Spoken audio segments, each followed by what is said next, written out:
For our next assignment, we're going to be taking essentially the same group of photographs, but I want you to apply these 10 things that will make you a better photographer. And if you do these 10 things, I'm pretty sure that you're going to be a better photographer for it. Let's get started. First, I wanted to tell you a little bit about me and my photography. I began taking photographs when I was in college. My father was a photographer, and it just seemed sort of interesting to me. I do have a master's degree in instructional media and instructional technology, and when I was in that program, I did a whole lot of photography. Particularly in those days, it was 35 millimeter film photography because it was pre-digital. I was a media specialist in higher education for many years, and as I mentioned, I started using film, not digital. The digital world just makes things easier, frankly, and it's a lot less expensive as well. Now, I've talked to you a little bit about Flickr, and we've used Flickr. I did want to point out that I've been on Flickr for 9 years now, and I now have about almost 28,000 images on my Flickr account. Let's go ahead. What are we going to do? Number one, and this is very simple, a lot of times people will have essentially a vertically aligned subject. In other words, this guy here is the main subject, and it's really going to be a better photograph if you rotate your camera 90 degrees and create a vertical composition instead of the landscape. So when you do that, you wind up with this photograph, which is inherently much more interesting, and it fills the frame a whole lot better. Filling the frame is going to come up here as another one of these top 10 things. All right, do you want it to be a horizontal or do you want it to be a vertical? You know, to be honest, a lot of times I will shoot both a horizontal and a vertical. Well, why not? Digital photography, you can do as many photographs as you wish, and that's really very important to do. So in some situations, you're going to make an interesting photograph in the landscape, or you're going to make an interesting vertical. So this is the same subject area, but it makes two different photographs. Why not take both?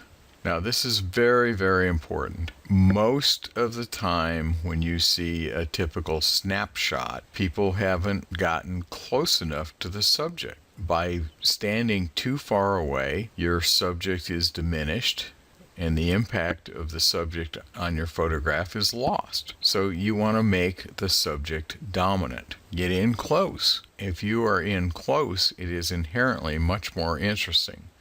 Now, this is my dog, Flynn Rider the Corgi, and as you can tell, he was pretty much a cute puppy. But it is important that you fill the frame, and we'll talk about that too.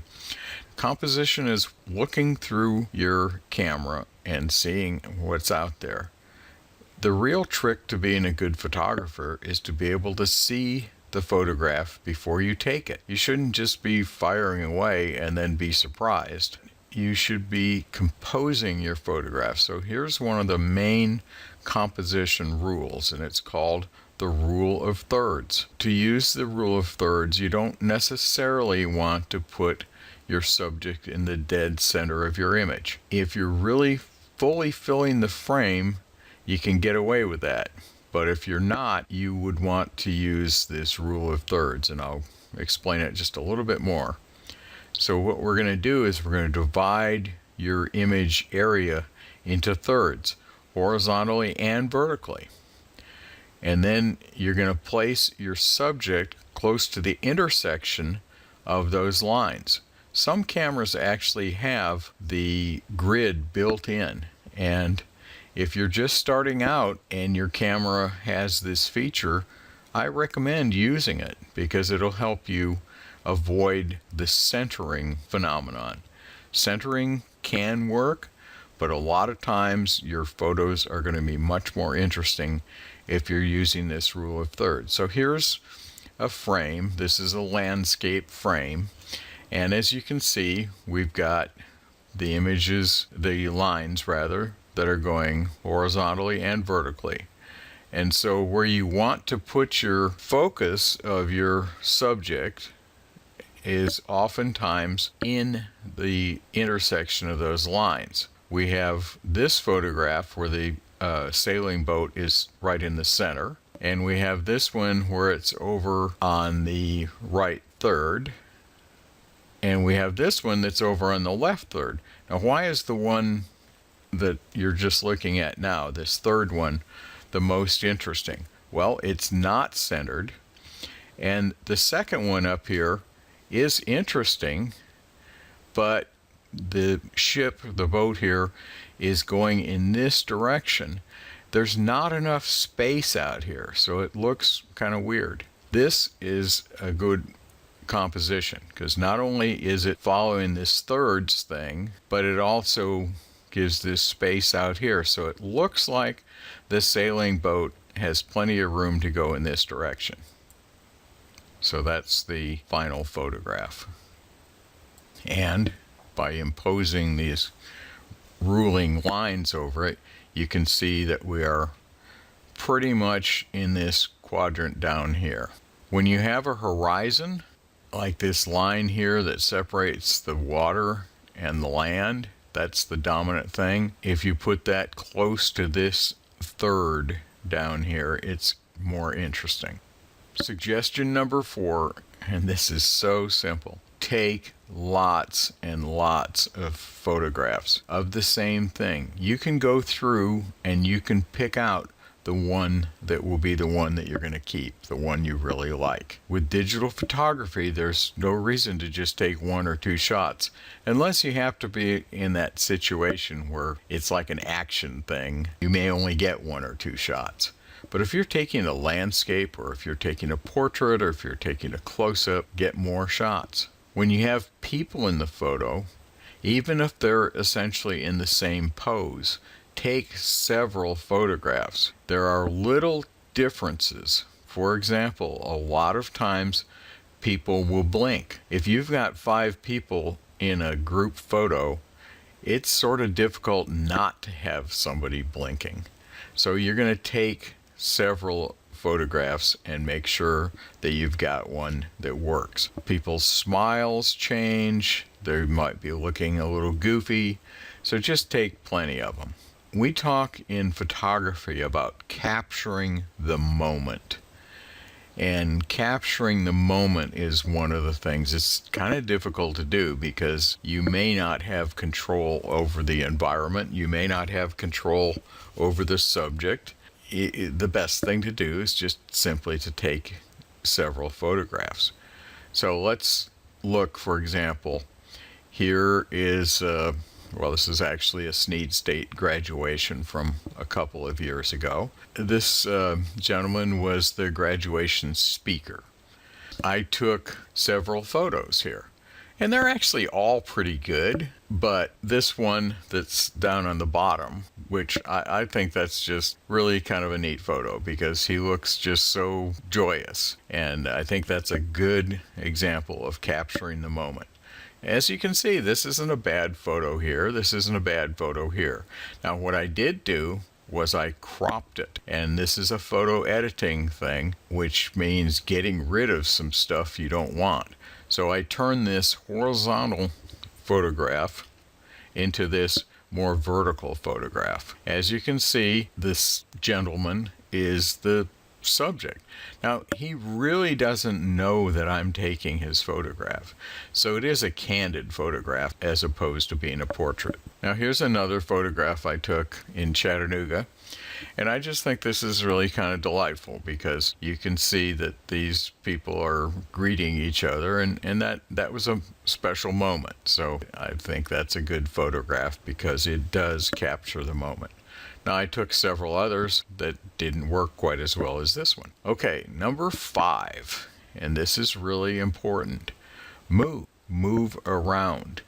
If you have the ability to get in closer, move to the side, try some different things. Do not stay in the same place. Quite honestly, a lot of the students that take this class, It seems to me that they literally take a great deal of the photographs from their front porch. They just kind of stand there and fire away at whatever's in the yard. It's really going to be a whole lot better for you as a photographer if you get out there and move around. Get into the yard, get close to your subjects, take some from one angle, take some from another angle. If you're just getting the same background even, it may be boring. So here is this ship. In order to get this particular detail on it, I had to actually walk from where I took this photograph all the way over to the other side over here, take this photograph, and then also I took this one. Now notice I made this one a vertical. If you've got tall things like these masts, it's better to make it a vertical. Be careful about your backgrounds. One thing that you really don't want are telephone poles or trees growing out of the subject's head. A neutral and uncluttered background will make your subject kind of pop. In other words, it really stands out. Now, as you get to be able to use your camera in a more sophisticated way and can take advantage of some of the settings on it, particularly if you have the single lens reflex camera, you can discover that there's ways to make the background blurry or out of focus.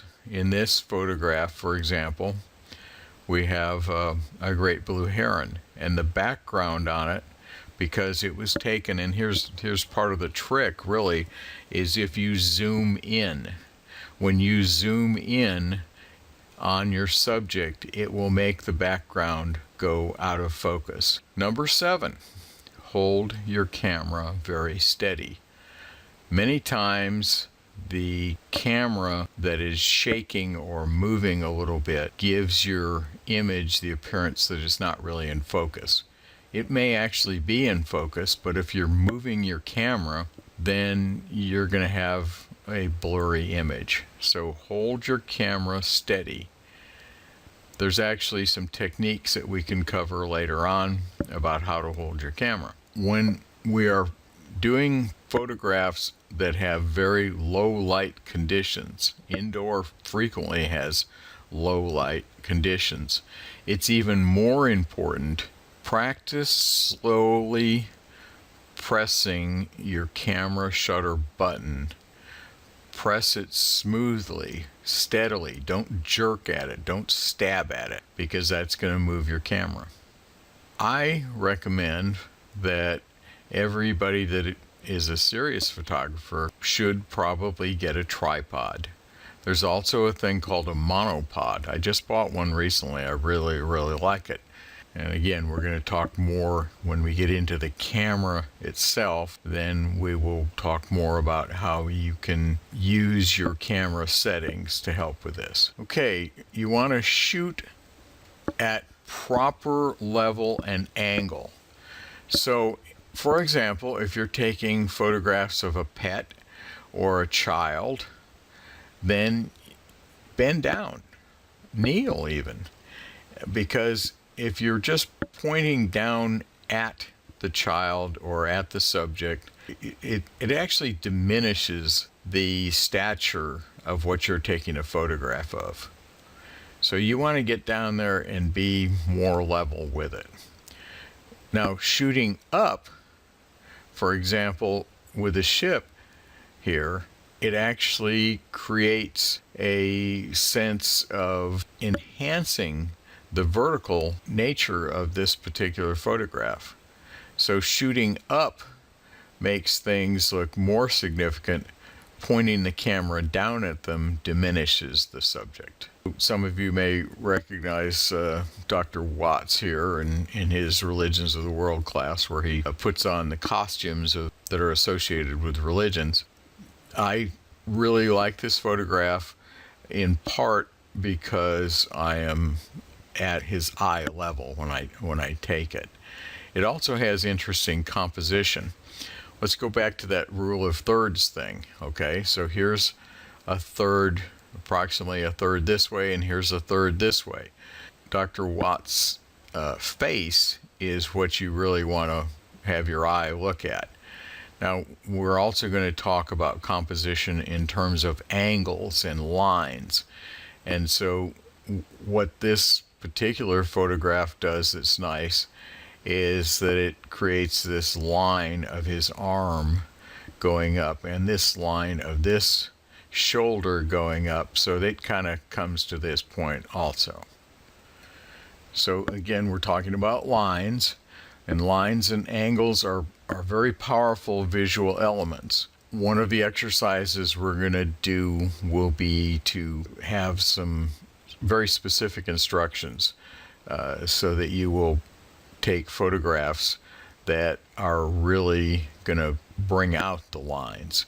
So this particular ship's pulley and rope system here, but also you've got these interesting lines of the ship structure itself, these beams and the flooring and so forth. So I think that's a pretty interesting photograph because of the lines. Again, the lines that we're seeing here help to make this an interesting photograph. This is close to the rule of thirds here. Not exactly, but it's close. Here's a good trick too. If you use an element of the environment to frame the photo, so here we've got this structure here and here and here that are all kind of framing the subject in here. Similarly, taking a landscape photograph, you can use a tree branch, for example, as a frame. It's almost a cliche, but it's a very effective technique to use. So lines and angles and framing are really important. Again, here's a tree, and it is nicely framing the building back here.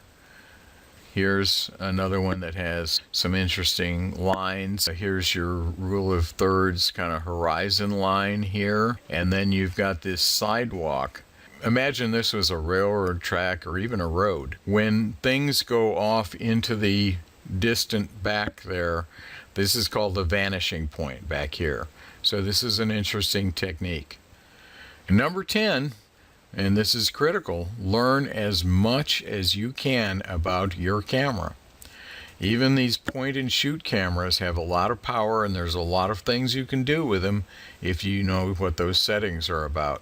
If you have a single lens reflex camera, there's more complexity, more to learn, but there's also more power. Please be sure, if you don't have the actual manual to your camera, just Google your camera model and put in manual and you'll get them. Typically they can be a PDF file. So that's 10 things that you can learn right from this lesson, and I want you to apply them in the next lesson.